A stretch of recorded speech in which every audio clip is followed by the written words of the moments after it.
Luc chapitre 16, verset 19. Luc 16, verset 19. Oui. L'homme riche et le pauvre Lazare. Il y avait un homme riche, toujours vêtu d'habits coûteux et raffinés. Sa vie n'était Il y avait chaque un jour... homme riche, toujours vêtu d'habits coûteux et raffinés. Oui. Sa vie n'était chaque jour que festin et plaisir. Sa vie n'était chaque jour que festin et plaisir. Dieu dit, il y a un temps pour toutes choses. Un temps pour rire, un temps pour pleurer, un temps pour se réjouir, un temps pour travailler, un temps pour toutes choses. Et il y a un temps réellement où nous allons tous réellement, que tu sois blanc, que tu sois noir, que tu sois riche, que tu sois pauvre, où tu vas comparaître réellement devant Dieu. Tu vas comparaître à ton jugement, où tu vas rendre compte de toutes les paroles qui sont sorties de ta bouche. Tu vas rendre compte de tous les actes que tu as posés, que ce soit publiquement, que ce soit secrètement. Tout ça, tu vas rendre compte de cela à Dieu. Il y a un jugement, selon qu'il est écrit, il est donné aux hommes de mourir une seule fois, et après quoi vient le jugement. Donc le sort de tout homme, quel que soit son statut, quels que soient ses biens, qu'il soit pauvre ou riche, qu'il soit noir ou blanc, qu'il soit asiatique ou africain, il va comparaître un jour, c'est-à-dire que non seulement il va mourir, mais après la mort, ce n'est pas le néant, ce n'est pas terminé. Après la mort vient le jugement. Donc, un homme intelligent, un homme sage, ne va pas passer sa vie que dans les plaisirs. Il ne va pas passer sa vie que dans les festins. Mais voici un homme qui était débordé par les richesses. Il vivait dans le confort. Dieu n'a pas eu de problème. Dieu n'a pas de problème avec quelqu'un réellement qui est riche. Ok, il n'y a pas de problème.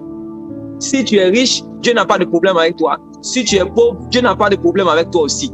L'essentiel, il regarde d'abord, c'est-à-dire que la position de ton âme, les dispositions de ton âme, la nature de ton âme, le statut de ton âme.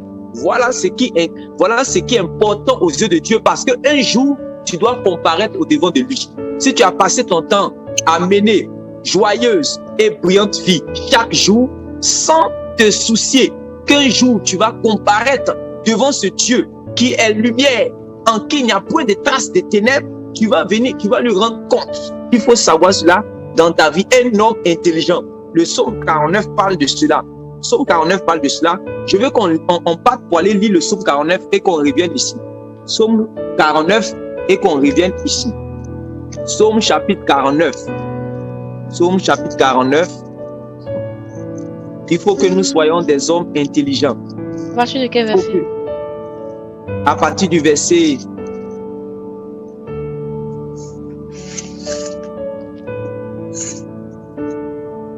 Psaume 49, à partir du verset 6. Et puis tu descends. Psaume 49, à partir du verset 6. Pourquoi donc craindrais-je au jour du malheur, où je suis environné des méfaits des fous? Ils ont foi en leur fortune, et ils tirent vanité de leurs immenses richesses. Aucun homme, cependant, ne peut racheter un autre. Aucun ne saurait payer à Dieu sa propre rançon, car le rachat de leur vie est bien trop coûteux. Vous comprenez? On dit le rachat de leur vie est bien trop coûteux. C'est pour cela que mon argent ne peut pas racheter mon âme. Il a fallu que le sang précieux de notre Seigneur Jésus soit versé pour que nous soyons rachetés. Et c'est ce que l'apôtre Pierre a dit dans 1 Pierre chapitre 1, le verset 19, que ce n'est pas à prix d'argent ou d'or que nous avons été rachetés de la vaine manière de vivre, que nous avons hérité de nos pères. Donc le monde vit, mais le monde vit vainement. Le monde vit dans la folie. Et nous avons hérité cela lorsque nous n'avions pas encore fait alliance avec Dieu par Jésus-Christ. Vous comprenez cela? Maintenant, Dieu a eu compassion de nous et il a versé le sang précieux de son Fils à la croix de Golgotha, afin que de cette vie-là, cette vie de vantard, cette vie de frivolité, cette vie de méchanceté, cette vie de médiocrité, cette vie de bassesse, cette vie d'iniquité, nous en soyons délivrés. Nous en soyons délivrés.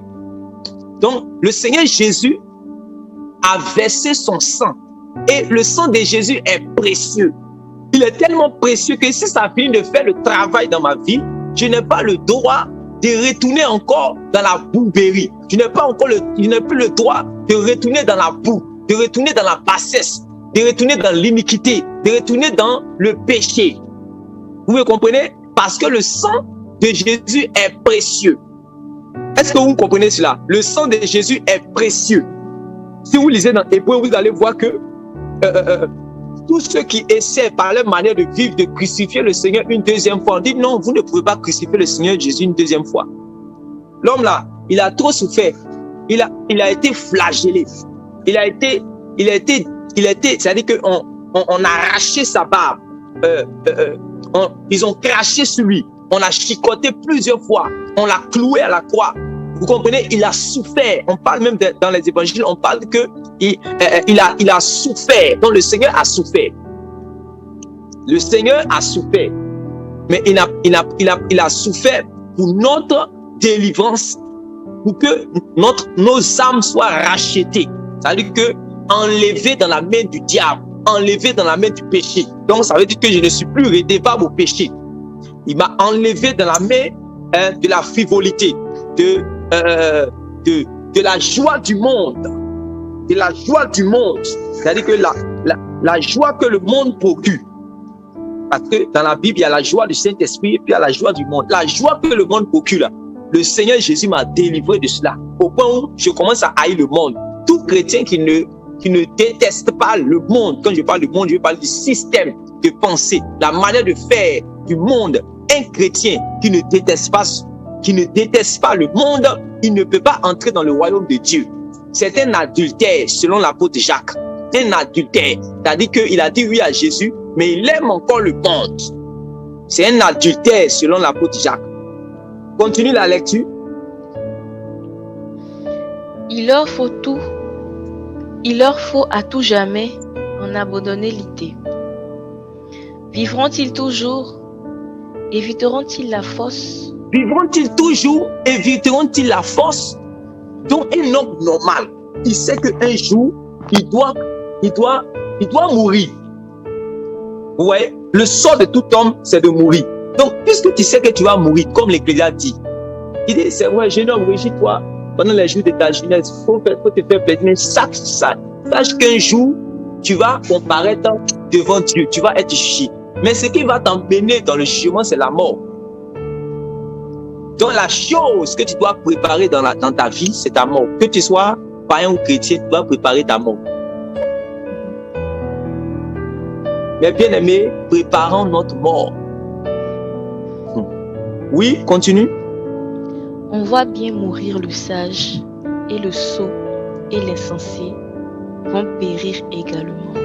Donc, on dit le sage, le sot, l'insensé, ils vont périr également. Esmel va partir. Aurélia va partir. Kelly va partir. Lisette va partir. Tous les bien-aimés frères et sœurs, vous tous qui êtes connectés, vous allez partir. Même notre Seigneur Jésus-Christ, il est parti. Donc, nous tous réellement, nous allons passer par la mort. Dès que tu es homme là, tu vas passer. À moins que le Seigneur Jésus vienne chercher ses enfants, tu vas passer par la mort. Mais est-ce que tu as préparé? Amos chapitre 4, verset 12 dit, prépare-toi à la rencontre de ton Dieu. Mais on voit quelqu'un dans le passage de Luc que nous sommes en train de lire, lui on dit chaque jour. C'est-à-dire que s'il avait WhatsApp là, c'est-à-dire chaque fois sur son statut là, il est dans chaud seulement. Les jeunes dans notre jargon dit, il est dans yaya seulement. Il est dans chaud seulement. C'est sa vie. Il menait joyeuse et brillante vie. Voilà. Il est dans les, je sais pas même comment ils appellent ça, dans le chaud seulement. C'est ça que sa vie.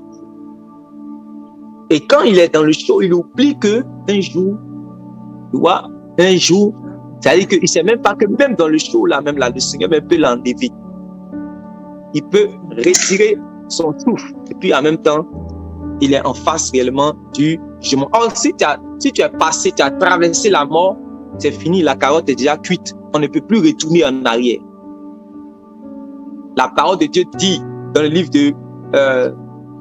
de Ésaïe chapitre 39 que ce n'est pas les morts qui invoquent Dieu. Ce n'est pas le séjour des morts qui invoque Dieu. Donc, quand on est mort, on ne peut plus faire appel à Dieu. C'est terminé. Voilà. Quand on est mort là, on ne peut plus faire appel à Dieu. On ne peut plus retourner encore. C'est fini. Donc, il vaut mieux réellement préparer sa mort. Oui, continue. En laissant leur bien à d'autres. Voilà. Ça veut dire que tout le monde, c'est pour ça les biens, les gens qui s'attachent réellement à leur. Voilà celui qu'on est en train de lire son histoire dans Luc chapitre 16. Quand on va arriver là-bas, vous allez voir que ces biens-là, il ne va pas aller avec ça dans la tombe. Il ne va pas aller avec ça dans la tombe. Mais vous savez que tous ceux qui meurent ici réellement, voici même, comment on appelle ça même, les Arafat, les Michael Jackson, tous ceux qui sont morts là, ils ont laissé leurs biens. Même lui-même qui est sage, lui-même qui est sage, lui-même qui est chrétien, il va laisser ses biens. C'est pour cela que quand tu ne sais pas gérer tes biens, l'une des choses que tu vas regretter aussi, et que l'homme va regretter, pas toi, parce que j'espère que ce message-là va te réveiller si tu n'es pas encore réveillé. Écoute-moi bien, mon frère, ma soeur. L'une des choses que tu vas regretter aussi, quand tu quittes la terre, c'est-à-dire, tes biens là, tu vas te dire, mais mes biens ont servi à quoi? Mes biens ont servi à quoi? Parce que ça va rester. Alors que normalement, quand tu meurs, on dit heureux ceux qui meurent dans le Seigneur, car leurs œuvres les accompagnent. C'est-à-dire que si moi, j'ai vécu dans le gaspillage, dans le confort, je n'ai fait que mener joyeuse et brillante vie pour moi-même. J'ai nourri ma chair, celui qui sème pour sa chair. J'ai sémé pour ma chair, j'ai vécu que pour moi-même. Hein? Je me suis mis dans le confort, je me suis mis dans la richesse, je me suis mis dans l'abondance. J'ai vécu pour moi-même, je n'ai pas pensé réellement aux autres, je n'ai pas investi de mes biens pour le royaume, je n'ai pas investi de mes biens pour la veuve, l'orphelin. Je n'ai vécu que pour moi-même chaque jour dans les choses là. Quand je vais quitter la terre, la première chose aussi que je vais commencer à regretter, c'est parce que les biens là seront là. Les biens là seront là. Oui, continue. Cependant, ils s'imaginent que leurs maisons vont durer jusque dans l'éternité. Ils s'imaginent que leurs maisons vont durer jusque dans l'éternité. Voilà pourquoi ils sont méchants. Ils ne peuvent pas manifester l'hospitalité. Ils sont méchants. Ils pensent que réellement, c'est-à-dire que leur maison, là, ça va rentrer dans le royaume de Dieu. Non. Ça ne va pas rentrer dans le royaume de Dieu. Voilà. Ça ne va pas rentrer dans le royaume de Dieu. Quand tu vas mourir, la maison reste. Quand je meurs, la maison reste. Voilà. On doit placer notre confiance en Dieu et en sa parole. On ne doit pas placer notre confiance réellement dans les choses de ce monde parce qu'elles passent. Et quand on meurt, on laisse ça pour partir, puis quelqu'un d'autre vient prendre. Oui, continue la lecture. Et que leurs demeures seront à l'abri du temps pendant des générations. Aujourd'hui, allez-y voir. Aujourd'hui, allez-y voir les maisons et les biens réellement des présidents comme les fous et les trucs là. Il y a les limousines qui sont devenues, c'est-à-dire, il y a herbe dessus. Hein? Il y a herbe, il y a poussière dessus. C'est là. On ne peut même pas rouler. C'est fini. Tout moteur, tout est gâté. Voilà. Peut-être il a acheté ça à des milliards. Avant, là, téléphone iPhone 6. iPhone 6, c'était 1 million quand c'était sorti. Aujourd'hui, on vend iPhone 6 à 60 000 dans notre chose là-bas. À Djamé, on vend ça iPhone 6 à 60 000. Donc, tout passe. C'est la parole de Dieu qui ne passe pas. Et nous devons nous attacher à la parole de Dieu. Si tu t'attaches aux choses de ce monde et que ces choses de ce monde-là remplissent ton cœur n'est pas gardé pour Dieu. Ton cœur sera sali. Or, c'est ton cœur que tu dois présenter à Dieu au jour du jugement. Oui, continue. Et que leurs demeures seront à l'abri du temps pendant des générations, eux qui voulaient que leur terre soit appelée de leur nom. Oui. L'homme le plus honoré ne vit pas longtemps. Oui. Car il est semblable aux animaux qui doivent périr. Oui. Tel est l'avenir de ceux qui leur font confiance, Oui. qui approuvent leur discours. Pause. On les pousse vers la tombe. Vous comprenez? Attends.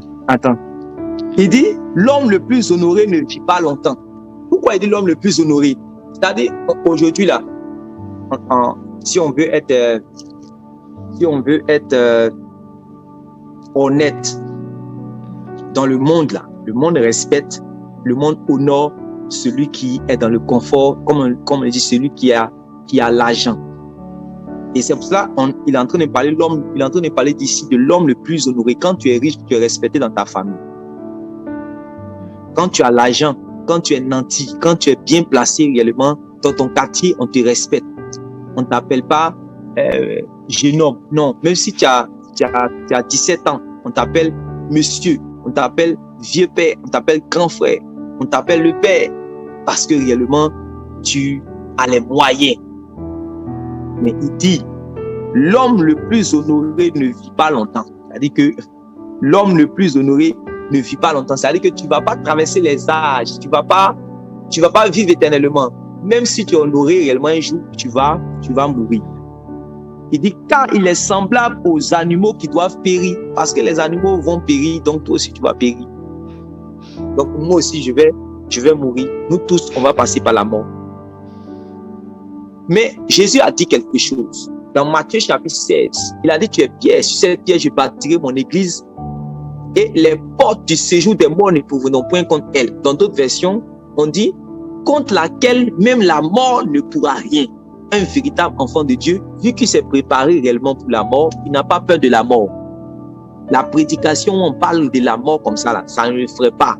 C'est-à-dire que c'est pas quelque chose de, voilà, il va trembler, il va avoir peur. Non. Puisqu'il meurt dans le Seigneur, il ne meurt pas dans le monde. Bien-aimés, nous devons mourir dans le Seigneur, nous ne devons pas mourir dans le monde. Nous ne devons pas mourir dans la frivolité, nous ne devons pas mourir dans la vanité, nous ne devons pas mourir dans l'iniquité, nous ne devons pas mourir dans le désordre, nous ne devons pas mourir dans tout ce qui est du monde. Nous devons mourir dans le Seigneur et dans les œuvres du Seigneur, afin que nous soyons récompensés dans le royaume de Dieu. Non seulement nous allons entrer dans le royaume de Dieu, mais que nous soyons récompensés dans ce royaume-là. Oui, continue. Tel est l'avenir de ceux qui leur font confiance, qui approuvent leur discours. Pause. On les pousse vers la tombe comme un troupeau de moutons, et la mort se répète. On les pousse vers la tombe comme un troupeau de moutons. Vous comprenez cela? On les pousse vers la tombe comme un troupeau de moutons. On les pousse vers la tombe comme un troupeau de moutons. Ça veut dire que quelqu'un qui est là, il vit comme si réellement un jour, c'est-à-dire qu'il n'est pas mortel. Il y a des gens qui vivent comme si réellement même ils ne sont pas mortels. Attends, c'est pas. On va aller, allons-y, continuons. Et la mort se répète. Au matin, oui, les hommes droits vont les piétiner. Loin de leur demeure, au séjour des morts, leur beauté s'évanouira. Leur beauté quoi? S'évanouira. Leur beauté quoi? S'évanouira. Leur beauté s'évanouira. Est-ce que tu sais ça, mon ami? Est-ce que tu sais ça? On dit oui, Esmel, tu es un bel homme. Tu es un joli garçon. On dit ah, ma soeur, tu es une jolie fille. Ah, ton teint là, c'est joli. Ah, tout ça c'est bon. Pour dire gloire à Dieu. C'est Dieu qui t'a créé comme ça. Gloire à Dieu. Mais si tu mets ta confiance dedans, si tu places ta confiance dedans et que tu commences à t'enorgueillir comme Lucifer qui a placé sa confiance, on dit il était fait tellement beau que l'éclat de sa beauté réellement a commencé à lui donner l'orgueil au point où il voulait se comparer réellement à Dieu. Comprenez? Et quand c'est comme ça, quand tu commences à vivre, voilà, tu commences à placer ta confiance réellement en ta beauté. Tu commences à placer réellement ta confiance en ta beauté au lieu de placer ta confiance à ton Dieu. C'est ça, je vous ai dit avant qu'on ne commence de prier pour notre cœur. Est-ce que ton cœur là, l'idole qui est là-bas, là, c'est toi-même? Je répète, ton cœur là, est-ce que l'idole qui est là-bas, c'est toi-même? Parce que ton cœur, c'est Dieu qui doit être là-bas. Mais si c'est toi-même, ça devient une idole. C'est quand toi-même, tu es un idolâtre parce que tu aimes ton propre corps. Tu aimes. Jésus même a dit, ça c'est pas moi qui suis en train d'inventer l'évangile. C'est Jésus qui a dit, lui-même, si quelqu'un veut le suivre, là, il doit haïr ceci, même sa propre vie. C'est ce que le Seigneur Jésus a dit. C'est pas moi qui ai dit. Ou bien c'est moi qui ai dit. C'est moi qui ai dit ça. C'est le Seigneur Jésus qui a dit. Je répète les paroles du Seigneur. Un homme sensé doit savoir que son véritable but, c'est l'être qui est à l'intérieur de lui qu'on appelle l'homme intérieur. Mais s'il place, il place sa confiance dans l'enveloppe là. L'enveloppe qu'on va jeter comme un mouton. C'est moi qui ai dit mouton ici. C'est la Bible qui a dit qu'on le jette comme un mouton. C'est-à-dire qu'un jour, comme un mouton, on te placer réellement. C'est-à-dire que, voilà, dans la terre, sous la terre, à quelques mètres, et 3 jours, mais 4 jours, les vers vont commencer réellement à te ronger. Quel que soit ton argent, quel que soit où tu habites, quel que soit ton diplôme, quel que soit tout ce que tu as fait. Voilà. Quand tu sais ça là, quand tu regardes l'homme là, tu le regardes avec beaucoup d'humilité.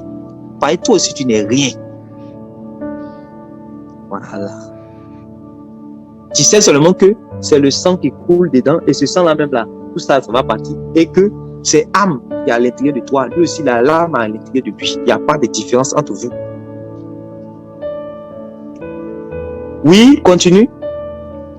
Mais Dieu me délivrera du séjour des morts. Alléluia. Car il me prendra. Alléluia. Mais Dieu me délivrera du séjour des morts car il me prendra. On peut s'arrêter là. Mais Dieu me délivrera du séjour des morts car il me prendra. Mais comment ça va se passer? Ici, nous sommes dans l'Ancien Testament, mais tellement il avait une intimité. Amen. Tellement que ce psalmiste avait une intimité et qu'il était inspiré par le Saint-Esprit. Il a vu ce qui va se passer lorsque le Seigneur Jésus va venir. Il dit, mais Dieu me délivrera du séjour des morts car il me prendra. Dieu ne peut pas dire cela si Dieu ne lui a pas fait cette promesse. Amen. Amen. Est-ce qu'il peut dire cela si Dieu ne lui a pas dit qu'un jour il va le relever de la mort? C'est quel homme qui sait qu'un jour, c'est-à-dire que quand il va mourir, qu'il va aller dans le séjour des morts, Dieu va le prendre du séjour des morts pour l'enlever. Si Dieu ne lui a pas dit cela, si Dieu ne l'a pas convaincu de cela, si Dieu ne lui a pas dit cela, est-ce qu'il est sûr et puis il va déclarer ça comme ça que Dieu va le délivrer du séjour des morts et puis Dieu va le prendre. Donc ici là même là, on est dans l'ancienne alliance, mais déjà il parle de l'enlèvement. Il parle de la résurrection des morts. Il parle de la résurrection des morts. Il y a encore le verset s'il te plaît, écoutons bien. Mais Dieu, je veux que si vous êtes là, vous mettez si vous êtes là, vous mettez la main comme ça pour que je puisse voir. Voilà, comme elle a fait. Si vous êtes là, voilà. Avant qu'on ne continue, si vous pouvez aussi ouvrir votre micro seulement. Voilà, la sœur Lisette est là. Voilà, ceux qui sont là. Voilà, le frère Richemont, ceux qui sont là. Ok, la sœur Yasmine, ceux qui sont là, vous faites comme ça. Comme ça, je vois si vous me suivez, parce que ce que je suis en train de dire est très important. Ce que je suis en train de dire est très important. Et quand on commence à parler de ces genres de choses, l'ennemi fait que d'autres ne vont pas suivre. Mais il est vaincu au nom de Jésus. Relis encore. Amen. Mais Dieu me délivrera du séjour des morts, car il me prendra. Mais Dieu me délivrera du séjour des morts, car il me prendra. Quand quelqu'un déclare cela, ça veut dire qu'il est mort avec une espérance. Quand quelqu'un est sans espérance, il ne peut pas dire que Dieu va le prendre. Quand la mort arrive, il a peur. Quand la mort arrive, il a peur. Il ne peut pas dire que Dieu va me délivrer du séjour des morts. Au contraire, le séjour des morts, ce qui se passe là-bas, c'est terrible. Ce qui se passe dans le séjour des morts est terrible. Mais si quelqu'un dans cette vie a fait alliance avec Dieu, s'est réconcilié avec Dieu par notre Seigneur Jésus-Christ et a continué à marcher avec Dieu par la parole de Dieu, avec la parole de Dieu, lui, il meurt avec l'espérance de la résurrection. Donc, il sait que Dieu va le ressusciter. Dieu va quand il me prendra, il parle de la résurrection. Quand il me prendra, Dieu va le ressusciter du séjour des morts. Parce qu'il est mort avec une espérance que Dieu va le ressusciter des morts. Mais c'est qui Dieu ressuscite des morts? Nous tous, en lisant de l'ancienne alliance jusqu'à la nouvelle alliance, nous voyons que ce n'est pas tout le monde que Dieu ressuscite comme ça des morts. Si quelqu'un ne s'est pas préparé, c'est pas possible. Donc, il dit, mais Dieu me délivrera du séjour des morts car il me prendra. Donc, je veux que vous souligniez ça maintenant et puis on va lire notre passage de base. Mais Dieu me délivrera du séjour des morts car il me prendra. Je ne mourrai point la seconde mort. Ma vie est cachée en Jésus. Je ne mourrai point la seconde mort. Ma vie est cachée en Jésus. Il m'a donné la vie. Il m'a donné la vie. Donc, le Seigneur, Dieu t'a donné la vie. Et la vie, tu l'as maintenue dans l'obéissance à la parole de Dieu jusqu'à la mort. C'est-à-dire que quand tu es venu à Jésus, là, quand nous sommes venus à Dieu par Jésus-Christ, le Seigneur nous a donné la vie. Amen. Il nous a donné la vie divine. La vie, il nous a donné sa vie spirituellement. Donc, c'est ça qui nous permet réellement d'aimer les choses de Dieu, d'aimer la prière, d'avoir une communion avec lui, tout ça. Voilà. Maintenant, cette vie-là, il y a quelqu'un qu'on appelle Satan qui guette ou chercher à détruire, à tuer cette vie-là, à enlever cette vie-là en toi. Il y a le monde et les choses qui sont dans le monde.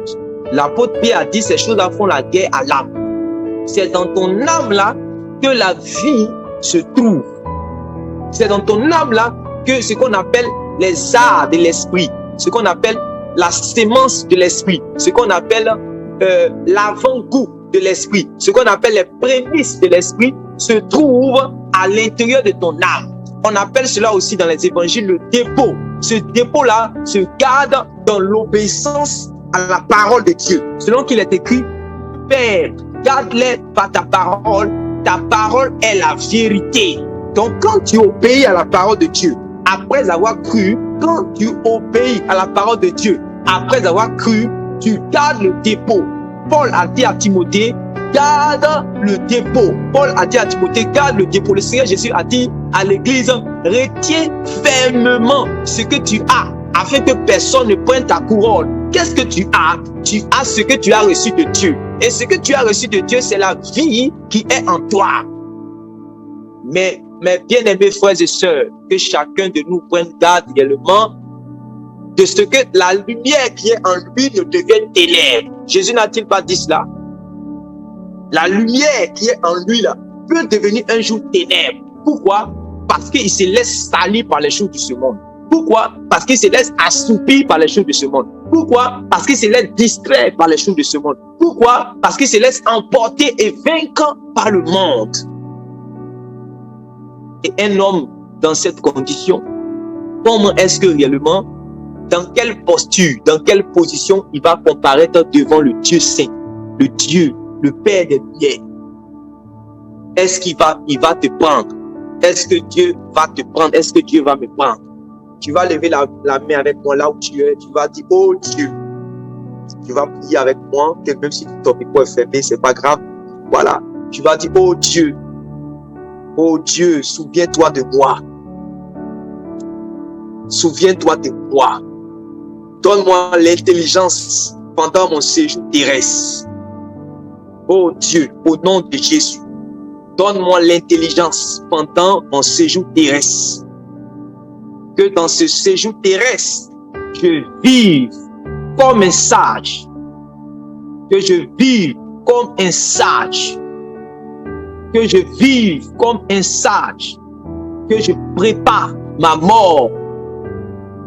Que je prépare ma mort. Que je prépare mon départ. Comme un sage, que je prépare mon départ, ma rencontre avec toi. Seigneur, souviens-toi de moi. J'ai fait alliance avec toi par ton Fils Jésus. Et ce n'est pas ensuite pour me perdre. Tu as dit, je suis ton église. Les portes du séjour des morts ne prévaudront point contre mon âme. Seigneur, tu étais mort et tu es revenu à la vie. Tu es aussi la résurrection et la vie. C'est pourquoi, Seigneur, au jour de Christ, souviens-toi de moi. Au nom de Jésus, donne-moi la sagesse pour vivre comme un sage dans ce monde. Donne-moi la sagesse pour vivre comme un enfant de lumière dans ce monde. Au nom de Jésus. Délivre mon âme du séjour des morts. Au nom de Jésus.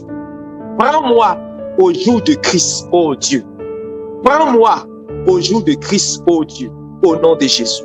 Amen. Ouais, cette prière, elle doit conditionner ta vie. Cette prière que tu viens de faire doit conditionner ta vie. Cette prière que tu fais doit orienter ta vie. Amen. Cette prière que tu viens de faire doit orienter et conditionner ta vie. Maintenant, allons-y dans notre passage de base, dans Luc chapitre 16. Partie du verset 19. Oui. Luc 16, verset 19. Oui. L'homme riche et le pauvre Lazare. Il y avait un homme riche, toujours vêtu d'habits coûteux et raffinés. Sa vie n'était chaque jour que festin et plaisir. Oui. Un pauvre nommé Lazare se tenait couché devant le portail de sa villa. Oui. Le corps couvert de plaies purulentes. Oui. Il aurait bien voulu calmer sa faim avec les miettes qui tombaient de la table du riche. Les chiens même venaient lécher ses plaies. Amen. Est-ce que vous savez qu'il y a un Lazare auprès de toi? Il y a un Lazare auprès de toi. Même si tu ne le vois pas encore, demande à Dieu d'ouvrir tes yeux pour que tu le vois. Parce que ton Lazare ne doit pas mourir dans cette condition à côté de toi. C'est un jugement pour toi. Ici, je parle une parole de sagesse. Il y a un Lazare qui est à côté de toi. Peut-être que tu le vois déjà. Peut-être que tu as déjà commencé à t'en occuper. Lazare est à côté de toi. Peut-être que tu as déjà commencé à t'en occuper. Lazare représente ce frère qui est dans le manque. Lazare représente ce voisin qui, par faute de moyens, regarde sa fille aller prendre les beignets dans la poubelle pour manger devant tes yeux. Tu comprends cela? Voilà. Ne laisse pas Lazare mourir dans cette maladie. Il n'a pas les 2000 francs pour acheter réellement le médicament. Lazare, que Dieu ouvre tes yeux. Lazare représente réellement tous ceux réellement qui ont besoin d'aide et qui, en tout cas, de l'aide, quelque chose d'élémentaire. Ici, vous voyez que c'est quelque chose d'élémentaire pour pouvoir se se soigner, pour pouvoir survivre, que Dieu ouvre tes yeux au nom de Jésus ce soir. Que tu vois ton Lazare et qu'il ne meurt pas dans cette condition au nom de Jésus-Christ. Pour ne pas que ça soit un jugement pour toi. Oui, continue. Le pauvre mourut et les anges l'emportèrent auprès d'Abraham. Vous voyez ce qu'on vient de lire, qu'il n'est pas resté dans le séjour des morts. Vous voyez? Oui, continue. Le riche mourut à son tour et on l'enterra. Du séjour des morts, Ouais, où il du séjour des morts. Du séjour des morts. Donc lui, il est où ça? Il est du séjour des morts. Oui? Du séjour des morts où il souffrait cruellement, il leva les yeux et aperçut très loin Abraham et Lazare à côté de lui. Donc, du séjour des morts, il souffrait. Que Dieu t'épargne. Que Dieu t'en délivre. Que Dieu t'épargne. Que Dieu nous épargne. Que Dieu nous en délivre. Au nom de Jésus. Vous voyez? Continue. Alors il s'écria: Abraham, mon père, aie pitié de moi. Envoie donc Lazare qu'il trempe le bout de son doigt dans l'eau et me rafraîchisse la langue, car je souffre horriblement dans ces flammes. Donc, dans le séjour des morts, on peut prier. Mais le problème, c'est que toutes les prières ne seront jamais exaucées. Donc, dans le séjour des morts, les gens prient. Ils prient pour quitter. En tout cas, il y a une prière que tout le monde fait là-bas à cause de la souffrance. Donc, on voit qu'il prie. Il s'écria. Alors, il s'écria: Abraham, mon père, aie pitié de moi. C'est maintenant qu'il sait que réellement Abraham est son père. Abraham, aie pitié de moi. Envoie donc Lazare qui trempe le bout de son doigt dans l'eau et me rafraîchisse la langue. Donc, en enfer, c'est-à-dire dans le séjour des morts, on a soif. Mais la soif ne sera jamais étanchée. On ne va même pas recevoir une seule gouttelette d'eau dans notre langue. L'homme ne va pas recevoir une seule gouttelette d'eau dans sa langue. C'est pour cela que si tu as Jésus, il faut t'accrocher à Jésus. Écoute-moi, si j'ai Jésus, il faut que je m'accroche à Jésus. Mais non seulement ça, je dois savoir que quand quelqu'un n'a pas Jésus, vraiment, il est en danger. Vous voyez le danger maintenant? Voilà. Si tu es sauvé là, gloire à Dieu. Continue de marcher dans les voies du Seigneur jusqu'à ce que le Seigneur Jésus vienne te prendre dans un état de salut. Mais aussi, sache que il y a des gens qui sont à côté de toi, mais qui ne sont pas encore réconciliés avec Dieu, et voici ce qui les guette. Vous voyez, c'est terrible. C'est terrible. Ce point-là, Dieu n'a pas créé cela, l'homme. Il a créé ça pour punir le diable. Mais à cause de la désobéissance, on veut vivre la vie du diable. Les hommes veulent vivre la vie du diable dans ce monde. Voilà pourquoi, comme ils ont obéi au diable, leur corps qui devait servir à leur créateur qui les a créés, ils ont mis cela au service du diable pour se rebeller contre leur créateur. Donc, on les appelle les fils de la rébellion, c'est dans la Bible. Les fils de la rébellion. Eux, ils vont avoir part avec les infidèles. C'est-à-dire les anges qui ont été déchus, les gens on appelle les infidèles. Les anges déchus. Donc, ils vont avoir part dans ce lieu de souffrance là aussi. Mais nous rendons gloire à Dieu de ce qu'il a donné Jésus-Christ afin de nous délivrer de cet endroit-là. Par la délivrance du péché. C'est-à-dire que toi et moi, nous ne devons plus vivre dans le péché. C'est-à-dire là où le Seigneur Jésus nous a délivrés. Vous comprenez? Voilà. Continue. Mais Abraham lui répondit: Mon fils, souviens-toi de combien de bonnes choses tu as joui pendant ta vie, tandis que Lazare n'a connu que des malheurs. À présent ici, c'est lui qui est consolé, tandis que toi, tu es dans les tourments. Donc, vous comprenez que en enfer, ou bien dans le séjour des morts, personne n'est riche là-bas. N'est-ce pas? Personne n'est riche là-bas. Tout le monde devient mendiant. Mais tu demandes, mais tu n'auras rien. Tous ceux qui vont demander là-bas n'auront rien. Tous ceux qui vont prier là-bas ne seront jamais exaucés. Vous comprenez? Alors il s'écria, va mon père, envoie Lazare qu'il envoie le bout de son doigt dans l'eau pour me rafraîchir la langue. Car je souffre horriblement dans ces flammes. Et c'est un endroit de feu. Mais Abraham lui répondit, mon fils, souviens-toi de combien de bonnes choses tu as joui pendant ta vie. Ouais, non. Oui, jeune homme, réjouis-toi pendant les jours de ta vie. Vous avez déjà entendu. Jeune homme, réjouis-toi pendant les jours de ta vie. Donc, on dit, il a joui de beaucoup de bonnes choses pendant sa vie. Puis seulement, ok, il n'y a pas de problème. Il n'y a pas de problème. Tandis que Lazare n'a connu que des malheurs. Maintenant, il dit, à présent, ici, c'est lui qui est consolé. Donc, ici où Abraham se trouve, le sein d'Abraham, le paradis, c'est la consolation, c'est la félicité, c'est la paix absolue, c'est la réjouissance absolue. Dans l'éternité, vous comprenez, le paradis. Et c'est ça, c'est à cela que nous sommes appelés, c'est à cela que toi et moi, nous sommes appelés. Et nous devons vivre pour entrer là-bas. Dis avec moi, Seigneur Dieu,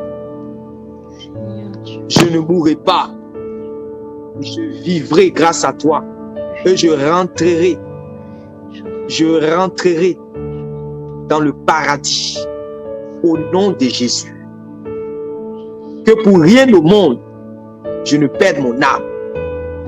Oh Jésus, tu m'as dit, que servirait-il à un homme de gagner tout le monde s'il perdait son âme? Seigneur, je veux vivre pour que mon âme un jour se repose dans ton paradis. Seigneur, je veux vivre selon ta parole pour que mon âme se repose un jour dans le royaume de Dieu. Au nom de Jésus-Christ. Amen. Continue. À présent, De plus, il y a maintenant un immense abîme entre nous et vous. Et même si on le voulait, on ne pourrait ni le franchir pour aller d'ici vers vous, ni le traverser pour venir de chez vous à ici.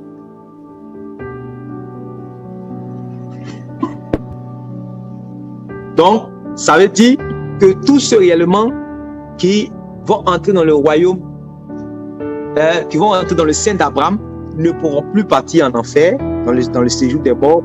Et tous ceux qui seront aussi dans le séjour des morts ne pourront pas aller dans le sein d'Abraham. Donc, dans cette vie-là, il ne faut pas vivre pour une seconde, une deuxième mi-temps. Non. Voilà. C'est une affaire d'éternité. Ce n'est pas une affaire où, genre, quand tu as mal vécu, tu as ignoré les choses de Dieu, tu as marché dans l'iniquité, et puis bon, après ta mort, bon, tu te trouves devant Dieu, puis Dieu te dit, bon, il y a un tableau qui est ici, il faut t'asseoir. Quand tous les hommes vont passer, après on va te ramener encore, tu vas revenir te racheter.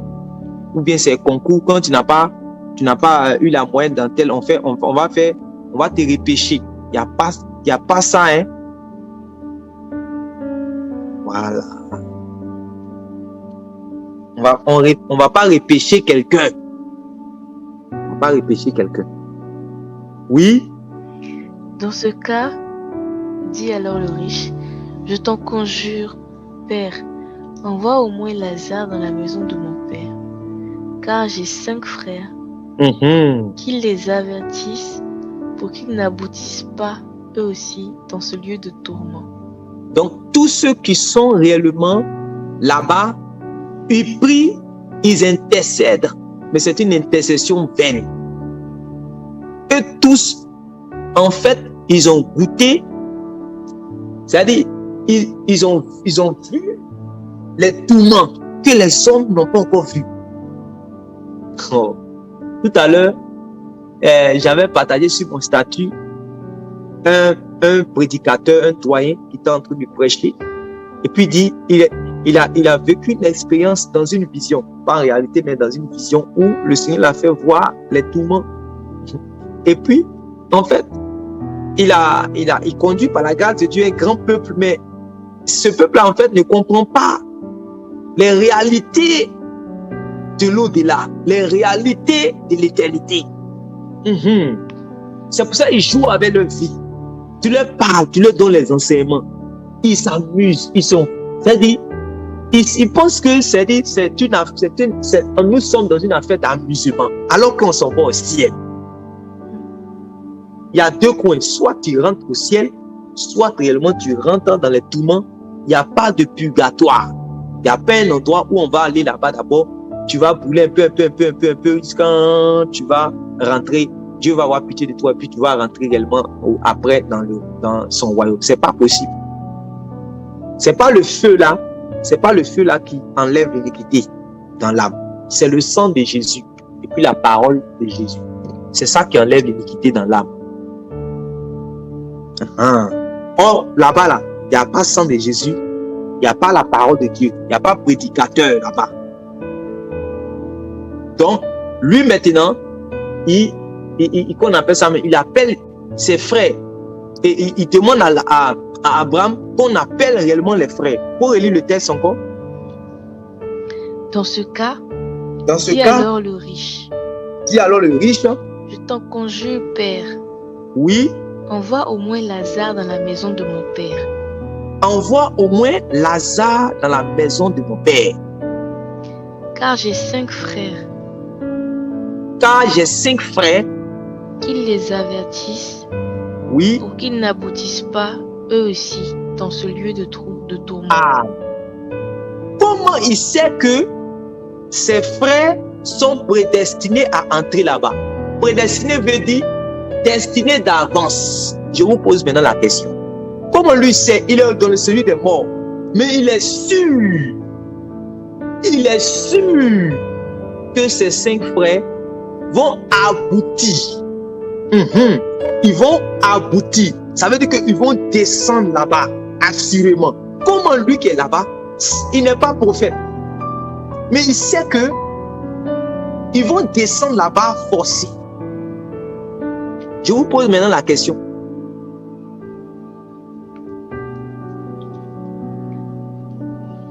Vous êtes connectés de la même manière.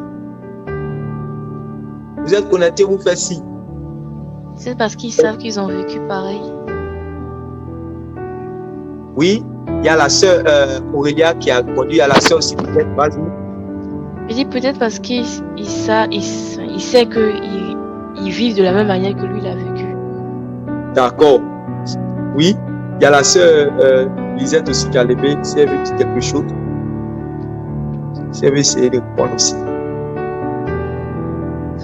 Tu peux ouvrir ton micro n'est pas ouvert.